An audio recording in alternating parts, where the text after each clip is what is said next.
Bonjour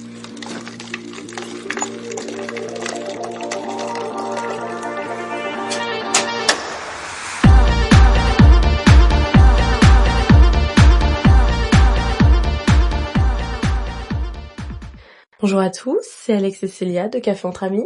Hello tout le monde. On se retrouve aujourd'hui pour un nouvel épisode, pas comme les autres.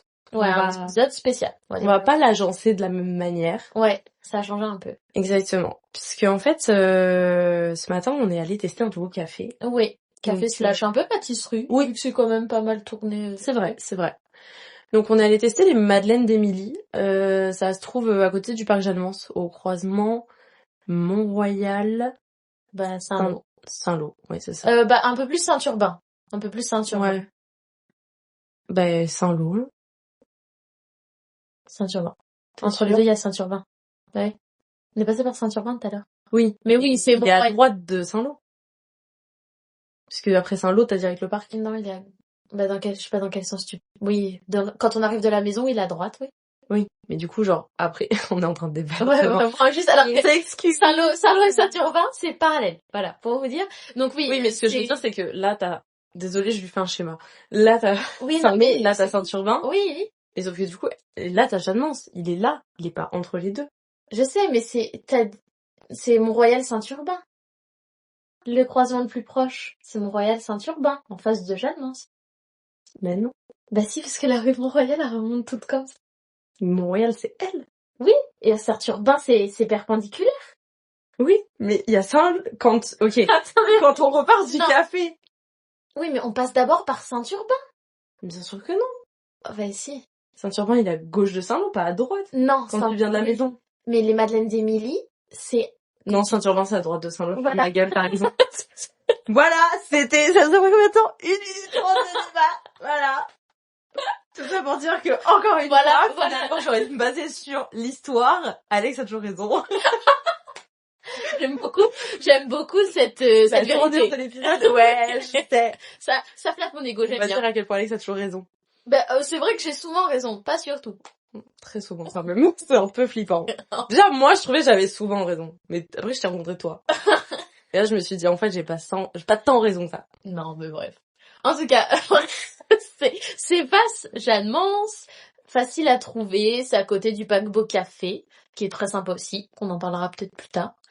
Et c'est ça. Oui, en fait, on allait tester pour rajouter des cafés à notre liste. C'est ça, on l'a vu sur TikTok. Oui, mais ça fait longtemps qu'on voulait le tester, mais à chaque fois, il y a eu énormément de monde, parce que c'est quand même une adresse qui est assez prisée, et on comprend pourquoi. C'est ça, faut se dire que le week-end, je crois, ils ont fermé pour produire, tellement ils pouvaient plus. Au niveau de la cadence. Ok. Donc oui, c'est voulu y aller un week-end. Ils avaient plus de madeleine à vendre, et du coup, ils ont dû fermer temporairement le café pour pouvoir produire avant de réouvrir. Autant vous dire que voilà. En tout cas. C'est ça. C'est du coup Émilie. Oui. Qui a fait du coup ses classes chez Paul Bocuse. Exactement, en France. Je pense que vous le connaissez. Sinon, Google, hein, voilà. Ouais. Il est connu. C'est un grand chef, oui, c'est un grand chef. C'est un grand chef pâtissier. L'un des plus connus, je pense. Honnêtement. Oui. En tout cas, fait que ce matin, 10h20, je suis dans mon lit, je viens juste d'émerger, le réveil a sonné 10h.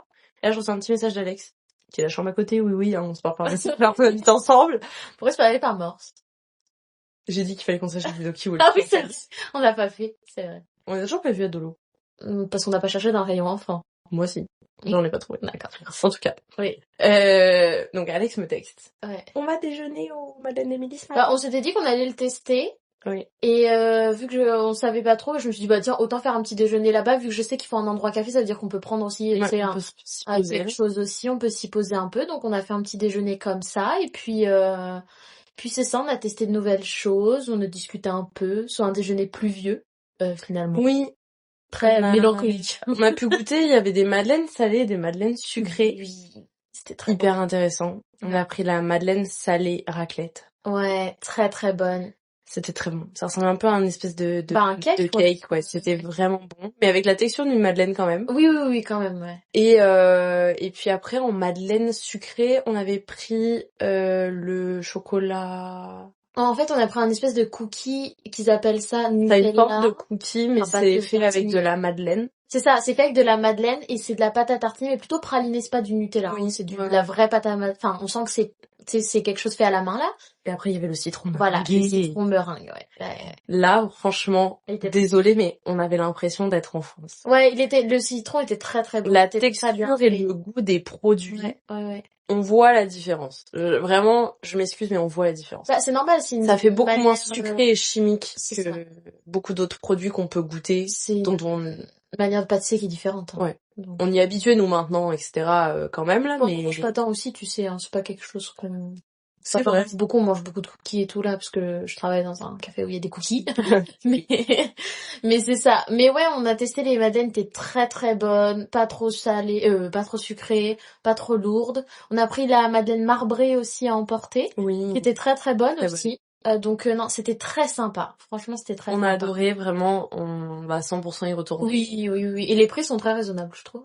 En plus, le barista, il est cute. Tu chattes ça?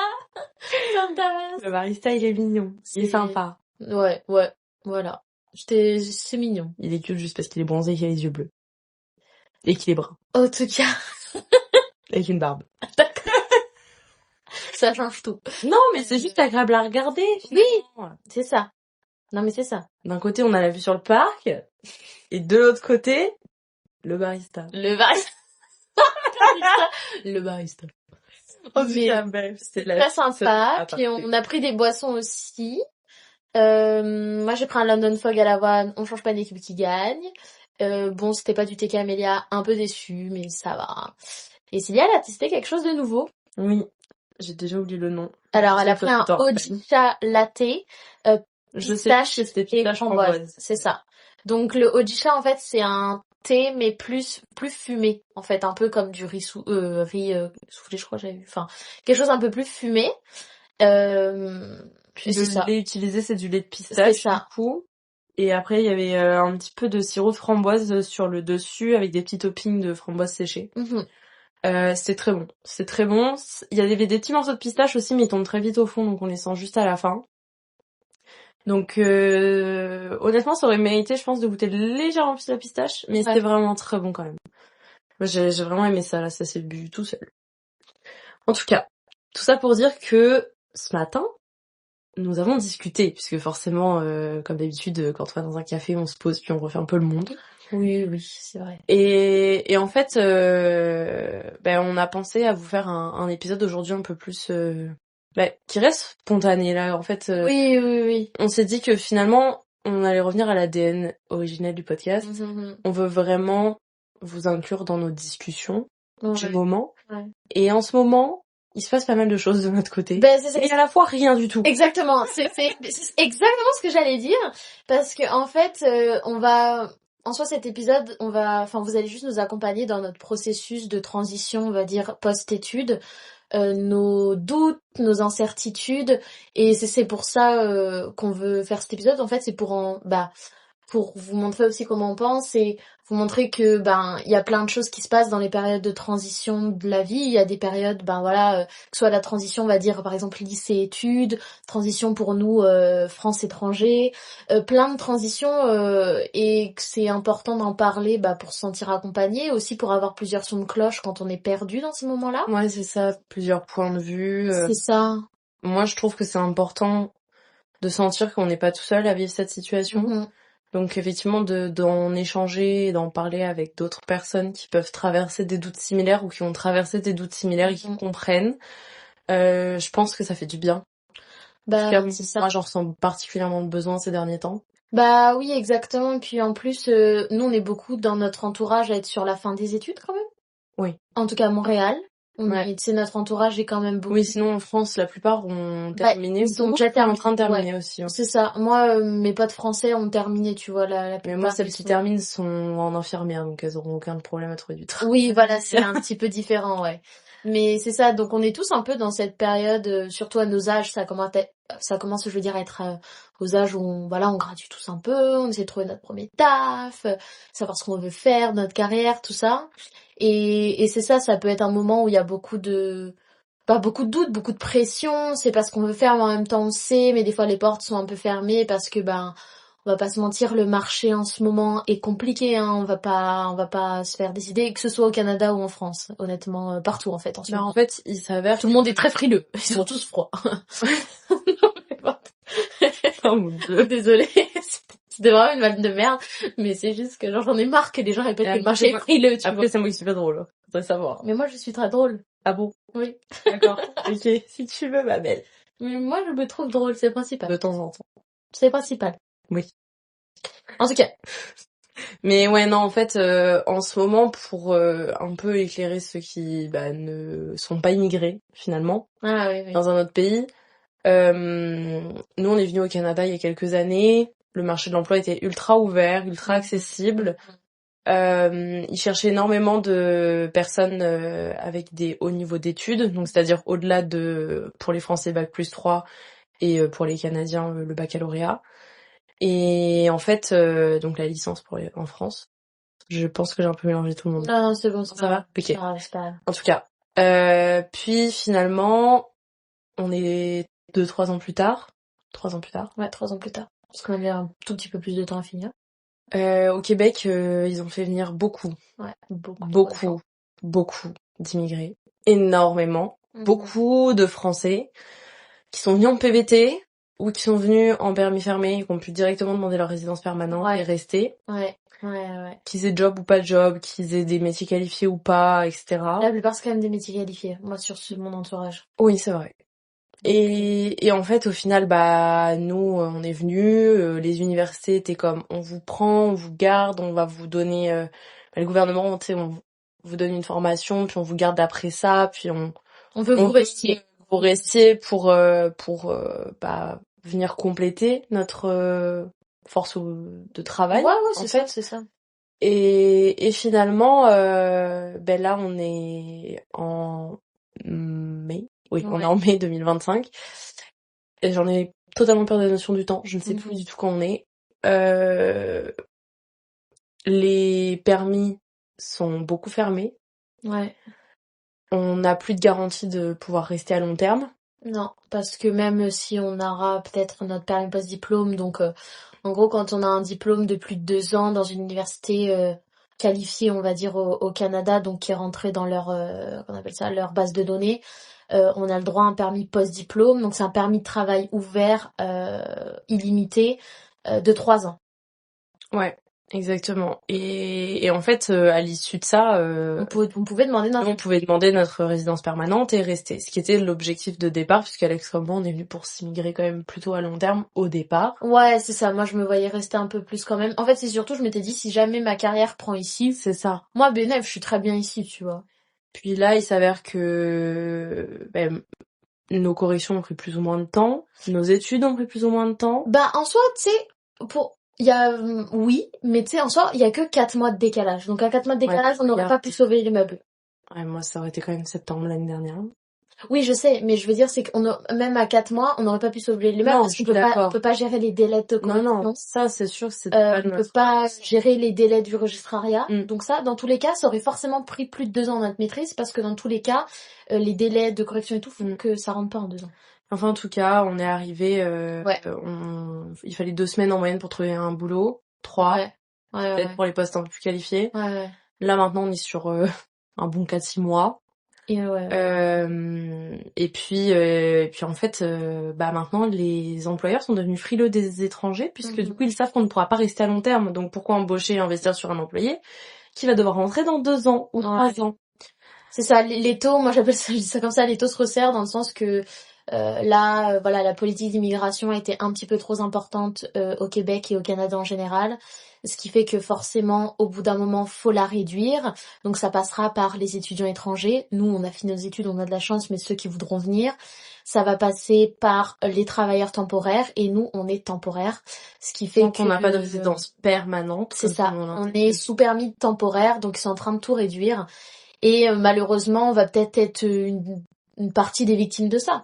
Après, c'est pas une mauvaise chose, puisque pourquoi rester s'il n'y a pas de travail pour nous, en soi, en temps plein. Ouais, mais il y a pas vraiment de travail.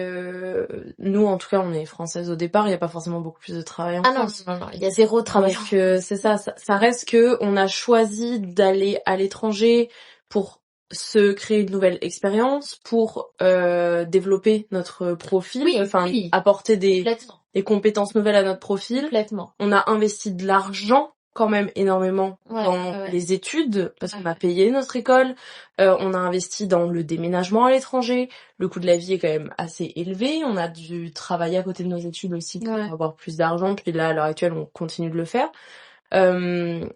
Et ça reste que au final est-ce qu'on a plus? Non, c'est ça. Je pense que après moi je regretterai jamais, tu vois, d'avoir fait mes études ici. Mais bien sûr, moi non plus. Parce que ça m'a tellement ouvert l'esprit sur tellement de choses et je me sens tellement mieux par rapport à ça que voilà. Mais oui, malheureusement, c'est que on nous a fait miroiter. Au début, j'étais comme je verrai bien parce que moi, ça se fait après mes études, je voudrais bouger parce que moi j'ai la bougeotte. Donc je l'avais dit. Après, j'étais comme non, je suis bien. Donc après mes études, je me vois bien rester, faire ma première expérience ici. Moi, c'était l'objectif, c'était de faire ma première expérience après mes études. Je me suis dit, ce sera plus facile de rentrer dans le marché du travail québécois avec des études québécoises. Je m'étais dit, ce sera plus ouvert, je vais pouvoir faire ma petite expérience, gagner un salaire décent et après je bougerai après. Malheureusement, on arrive à un moment où on se rend compte que le marché est tellement fermé et tellement frileux qu'on ne pourra, même sans expérience et même avec une maîtrise, pas faire de première expérience ici facilement. Parce qu'en fait, ça embauche un peu, mais c'est juste que maintenant il y a trop de monde. Il y a trop de monde. Enfin, quand tu vois que t'as plus de 70 personnes sur une candidature, c'est au bout d'un moment, c'est compliqué. C'est ça, nous on est les étudiantes qui sortent, en plus on a fait des profils de recherche. Ouais, un peu plus, donc on n'a pas vraiment d'expérience en entreprise et en tout cas celle qu'on a n'est pas en lien avec nos études. Non. Donc les firmes de consulting, là, il y en a pas beaucoup sur le marché enfin, j'en vois pas grand chose. Parce que nous, on aurait pu taper dans le consulting, c'est ce qu'on avait conseillé nos profs. Mais en vrai, là, je vois pas beaucoup d'offres. Fait qu'en ce moment, c'est beaucoup de questionnements de est-ce qu'on a vraiment un avenir ici, parce que bon, on aimerait bien quand même avoir un ordre d'idée d'où on va être dans 6 mois. C'est ça. Mais c'est vrai que là, c'est beaucoup de flottement. On a gradué depuis pour ma part janvier, toi c'était mars. On est toutes les deux dans un café. Ouais, c'est ultra fatigant émotionnellement. Ouais, moi j'ai pas l'énergie. En fait, c'est pas compliqué. On fait nos heures. Déjà, on est même pas en temps plein. On fait nos heures, on finit le travail. On n'en peut plus. Mais à un niveau où on n'en peut plus on n'arrive plus à vraiment faire autre chose en dehors du travail. Et parce qu'on veut se reposer, parce qu'on veut dormir, parce que c'est ça, prendre du temps pour se recharger. Puis après, faut avancer sur nos candidatures, puisque on a envie quand même d'essayer de trouver. Quand même, on va faire des efforts, on va essayer de trouver essayer de trouver ce qui nous plaît, parce que c'est ça aussi, comment on veut commencer notre carrière. Ça nous dérange pas nous de prendre des tafs de base en dessous de ou même compétences, c'est ça, et de nous parce qu'il y a quand même une évolution qui peut être assez rapide au Québec, ça reste toujours une constante valable à l'heure actuelle, que on est vite valorisé et vite augmenté, que ce soit de niveau de salaire ou de niveau de une fois que tu rentres dans une entreprise, je pense que c'est cool. Exactement. Mais voilà, ça reste que c'est un peu compliqué. Moi en plus j'aimerais travailler dans le milieu universitaire. Moi en ce moment vraiment je peux juste attendre patiemment le cul sur ma chaise parce que on est à la fin de l'année budgétaire, que là voilà, ils ont les nouveaux budgets qui arrivent ce mois-ci. Ils vont pouvoir réouvrir des postes à partir du mois prochain, mais je suis en stand-by depuis janvier. J'avais postulé à appliquer à des offres, mais forcément comme il y avait peu de postes ouverts, ils recrutaient d'abord en interne. Donc ma chance de pouvoir postuler et d'être prise, ça va être là effectivement mon profil est beaucoup plus applicable aussi. Oui. Avec la recherche, mais c'est ça. Il va falloir qu'on redouble d'efforts dans les périodes pertinentes et en même temps on arrive à l'été, donc c'est pas là ça va le plus bouger, je pense. Non, puis c'est aussi pas perdre confiance en soi, savoir se vendre et rester assez stable sur ses appuis malgré que des fois ça peut prendre du temps à se débloquer, parce que moi je l'ai vu là avec mon projet, j'ai eu une grosse période de flottement où je voyais que rien n'avançait et ça se débloque à un moment donné. Mais effectivement, et puis après aussi, c'est essayer de pas de se mettre la pression, parce que moi je trouve que les réseaux et les gens et tout ça, et les recruteurs, ils te disent oui mais il faut faire un CV comme ci, ouais, il faut faire un CV comme ça, faut dire ci, faut dire ça dans sa lettre, faut faire ci. Et en fait, on a l'impression qu'il faut être parfait. Voilà. Faut être parfait, faut avoir le CV parfait, la lettre de motivation parfaite, alors que c'est faux en fait. Les gens, normalement, t'es censé les recruter pour, oui, leurs compétences, mais aussi pour voir si ça peut matcher avec l'équipe. Tu les recrutes aussi pour ce qu'ils sont. Et donc le problème, c'est que moi je trouve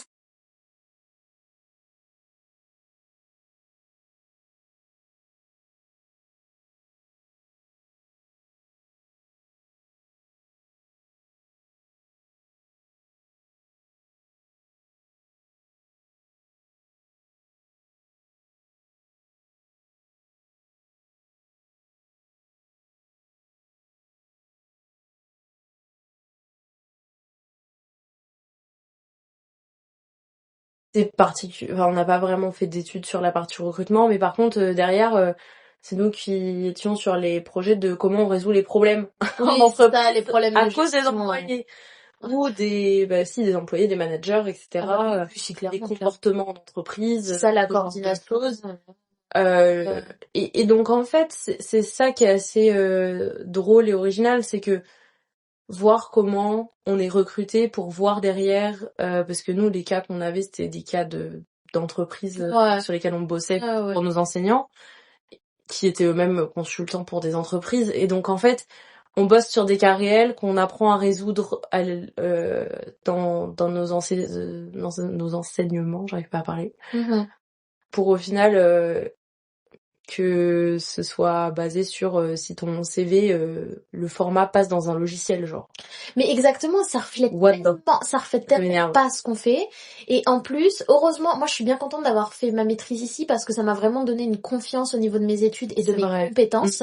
Parce qu'ils nous ont énormément valorisé nos profs. Et c'est important de valoriser ce qu'on fait en études. Oui, ce n'est pas appliqué forcément dans une entreprise, mais c'est pas grave. Ce sont quand même des connaissances qu'on est capable Oui, d'utiliser puis pour le bon c'est des entrepreneuriat. moyens de raisonnement, Et puis le reste, ça s'apprend. Enfin, c'est bon, les bien sûr, logiciels, ça s'apprend. Tout surtout s'apprend. notre génération, quoi. Mais oui, exactement. C'est, Tout s'apprend sur le coup. Moi, je l'ai vu quand j'étais en stage. J'ai appris à traiter avec un logiciel. C'était pas très compliqué, hein. C'est juste, faut un petit peu de temps. Et heureusement, voilà, qu'on a eu cette culture de valorisation des études.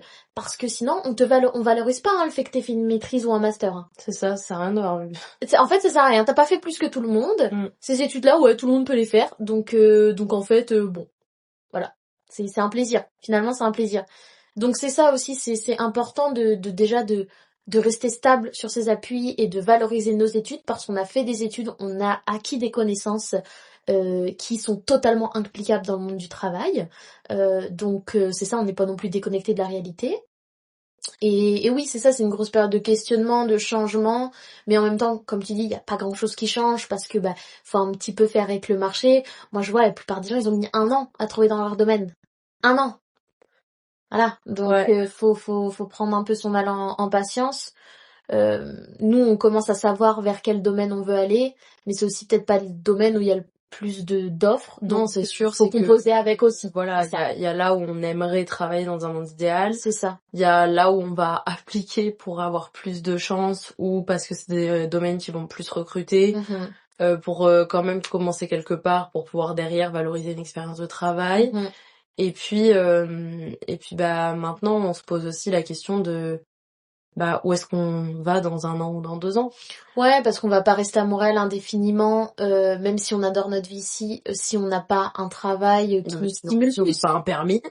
Oui, Parce non, que... mais c'est ça, si on n'a pas un permis, mais c'est même aussi si on n'a pas un travail qui nous stimule plus, Ouais, quoi. ouais. Au bout d'un moment, nous, on a besoin d'être stimulé, comme toute personne. On a Ouais, puis on a besoin de stimuler. challenge. On est parti à Ouais. l'étranger parce qu'on avait besoin de sortir Parce de... qu'il y avait ce challenge-là. C'est ça, on a besoin d'être en situation d'inconfort pour travailler sur nous, travailler sur Ouais, notre évoluer, soi, faire des se trucs. développer, devenir vraiment la version de nous-mêmes qu'on est au fond de nous, enfin, Ouais, c'est ça, parce sans que construction sociale, sans non, mais juste en étant qui on est nous-mêmes. réellement, Et là, c'est plus le puis cas. découvrir, apprendre à se connaître C'est encore ça. plus. Et il nous faut pour ça l'incertitude, il nous faut le Mhm. changement.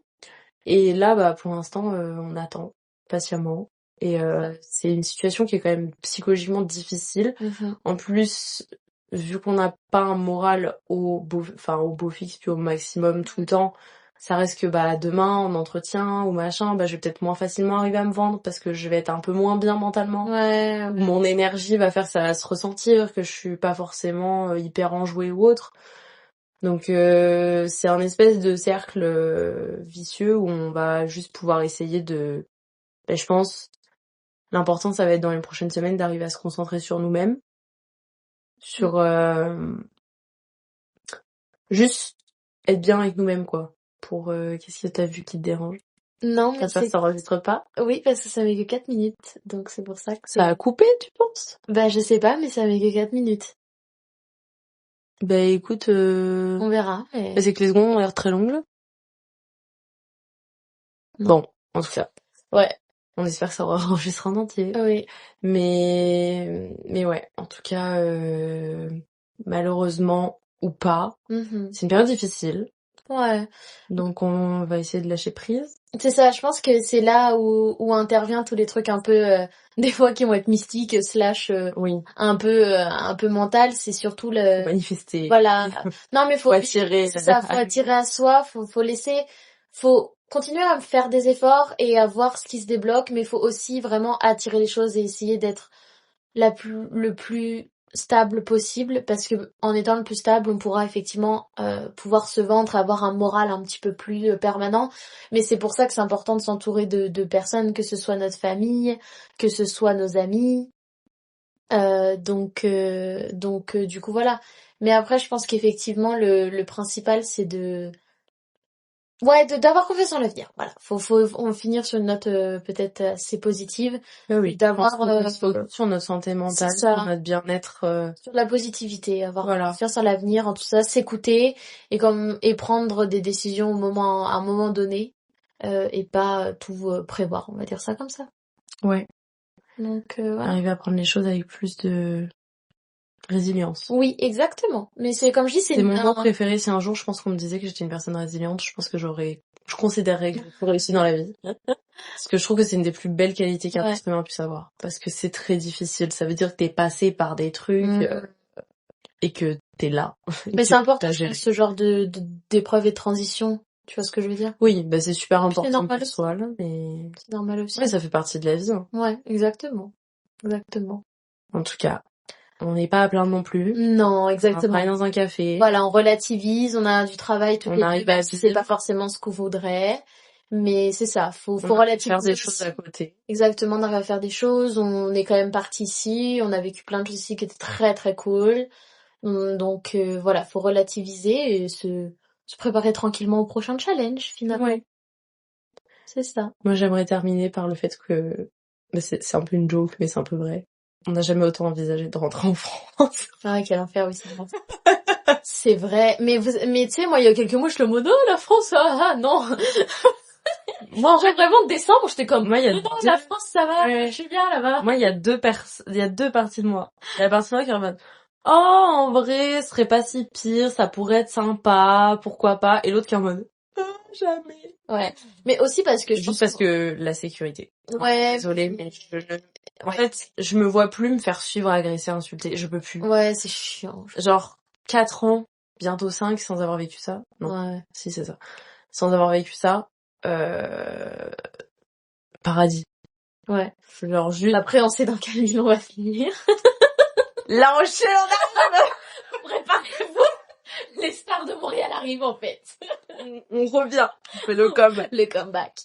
Non, après en vrai c'est sûr qu'on envisage ça aussi parce que c'est normal, ça nous challenge, donc on a envie de se rapprocher aussi de notre famille des fois. Et puis aussi c'est parce qu'on est sûr d'avoir une nationalité, donc je pense qu'on pense à ça aussi parce que on est juste aussi très terre à terre et on se dit que je pense qu'on sera consciente que ça nous permettra de reprendre un peu notre stabilité, puis après de se réémigrer probablement, mais plutôt Union européenne, choses comme ça, parce que ça reste que être immigré dans un pays étranger où il y a pas ou très peu d'accords, parce qu'il y en a quand même quelques-uns avec le Québec, pas avec le Canada, avec le Québec, mais ça reste que c'est très fatigant et que l'Union européenne ça offre aussi quand même des facilités au niveau des permis. C'est ça. Et puis même, je pense aussi, c'est une manière de se préparer. Proche de la famille. Ouais. Ça commence à attirer un peu. C'est ça. Mais je pense aussi que c'est une histoire de se préparer on y pense parce qu'on se prépare au fait qu'on n'aura sans doute pas notre RP. Et que du coup, forcément, qu'à un moment donné, va falloir qu'on pense à ça. Ouais. Donc, je pense que c'est aussi préparer notre cerveau à pas rejeter cette idée, parce qu'il y a des choses qu'on peut pas contrôler. Tu vois ce que je veux dire? C'est ça. Et l'immigration, s'ouvrir à toutes les options. L'immigration pourra pas la contrôler. Non. Donc, ça si dépend pas. on doit redéménager en France, bah, c'est pas grave. That's life. Ouais. Tu vois, faut être assez tranquille avec tout ça, je pense. C'est pas facile tous les jours, mais on essaie. Non, c'est pas facile tous les jours, mais je pense que c'est ça. Le principal, c'est quand même d'être quand même, de profiter, quoi, tu vois, d'à côté. Donc, Ouais. c'est ça. En tout cas, on espère que cet épisode sera enregistré. Parce que là, je sais pas trop. Et, en tout cas, n'hésitez pas à partager aussi vos doutes, vos peurs, tout ça. Si vous aussi vous êtes dans des périodes de questionnement, si vous en êtes pas, si ça peut aider des fois de parler de tout ça. Donc, n'hésitez pas à partager aussi avec vos amis, vos proches, votre famille. Tout ça, quoi. Ouais, n'hésitez pas à parler autour de vous, de vos inquiétudes et de vos doutes. Vous serez probablement pas seul. Ben oui. Et ça fait du bien. Exactement. En tout cas, sur ces belles paroles, on fait des bisous. On fait des bisous, puis on se retrouve la semaine prochaine pour un nouvel épisode. Oui. À bientôt. À bientôt.